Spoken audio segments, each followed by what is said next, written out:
जलालपूर गावात आज राम मंदिराच्या जीर्णोद्धाराच्या भूमिपूजन सोहळ्यावेळी मोठा वाद उफाळून आलाय। महंत भगवानदास गुरु पुरंदास खाकी हे मंदिराच्या भूमिपूजनासाठी गावात आले असता काही नागरिकांनी या कामाला तीव्र विरोध दर्शविलाय। यावेळी वातावरण चिघळत जाऊन काही व्यक्तींनी महंतांना शिवीगाळ करत त्यांच्या वाहनावर दगडफेक केल्याची घटना घडली आहे। या घटनेत वाहनाचे नुकसान झाले असून परिसरात काही काळ तणावाचं वातावरण निर्माण झालंय। घटनेची माहिती मिळताच नाशिक ग्रामीण पोलीस तात्काळ घटनास्थळी धाव घेत परिस्थिती नियंत्रणात आणली आहे। संभाव्य तणाव लक्षात घेता पोलीस बंदोबस्तही तैनात करण्यात आला होता। दरम्यान महंत भगवानदास गुरु पुरणदास खाकी यांनी आपल्या विरोधातील सर्व आरोप फेटाळून लावत मंदिराचे बांधकाम हे पूर्णपणे कायदेशीर असल्याचा दावा केलाय। तसेच येत्या कुंभमेळ्याच्या आधी मंदिर पूर्ण करण्याचा मानस असल्याचं त्यांनी सांगितलंय।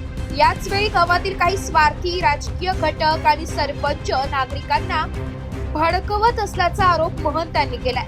धार्मिक कार्यात अडथळा आणला जात असल्याची संतप्त प्रतिक्रिया त्यांनी व्यक्त केली आहे। दुसरीकडे या प्रकरणात कायदा व सुव्यवस्था बिघडू नये यासाठी खबरदारी घेतली जात असून दोषींवर कारवाई केली जाईल असा इशारा नाशिक ग्रामीणचे पोलीस निरीक्षक मृदुला नाईक यांनी दिला। दरम्यान या घटनेचे वृत्तांकन करत असताना एका प्रसार माध्यमाच्या प्रतिनिधीवरही एक व्यक्ती धावून गेल्याची माहिती समोर आली आहे। या संपूर्ण प्रकरणामागे नेमके कोण आहे आणि गावातील तणावाला कोण खतपाणी घालत आहे याचा तपास आता पोलीस करीत आहे। काही ते आपला मंदिर त्याच्या दुरुस्ती मी 2-3 वेळा केलेली आहे। गावच्या लोकांनी काही करत नव्हते आणि पूजा आरती काय असेल ते खर्च जो काय आहे मी मेहनत करून शेतीमध्ये आणि ते सगळं दैनिक जो खर्च होता मी त्याची व्यवस्था करत होता। त्याच्यानंतर हे मंदिराची पडझड झाली। 150 वर्षाचं मंदिर झाल्यामुळे आता उत्पन्नपासून त्या मंदिराची जीर्णोद्धारासाठी काही शक्य नव्हता, एवढा पैसा नव्हता। म्हणून मी विचार केलं काहीतरी आपण याची विक्री करून मंदिराची जागा आहे, जमीन आहे, विक्री करून आता याच्या मंदिराचा जीर्णोद्धार आणि नाशिकच्या काही आखाड्याची पडझड झालेली आहे त्याची आपण व्यवस्था करून टाकू असा करता ते मी जो सरपंच जो आहे गव्हाले भगवान मुरलीधर गव्हाले आणि याला विचारलो तो म्हणे बाबा काय नाही आता मी ग्राहक पाहतो विकून टाकू आणि ते मंदिर बांधून टाकू असा चर्चा झाला। तो त्याने काय केलं, त्याने ग्राहक पाहिल्यानंतर त्याने काही अल्प किमतीमध्ये जात होतं, ग्राहक काही बरोबर नव्हते आणि त्यांना मी म्हटलं की आता ही अल्प किमतीमध्ये आपल्याला 2 मंदिराची व्यवस्था होणार नाही, सुधारणा होणार नाही आणि जीर्णोद्धार होणार नाही आहे।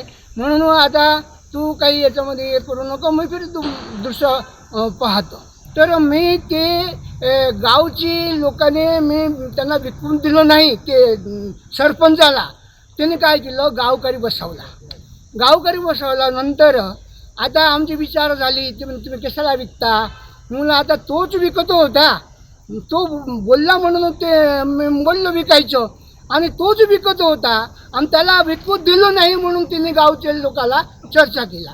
तर चर्चा केल्यानंतर मी गावच्या लोकांना सांगितलं की तुमच्याकडे जे काही कागदपत्र असेल, तुमच्याकडे काही निशाणी असेल, काही गावाचा असेल, तुम्ही मला द्या 1-2 महिन्यामध्ये आणि मी तुम्हाला हा राजीनामा देऊन टाकेल।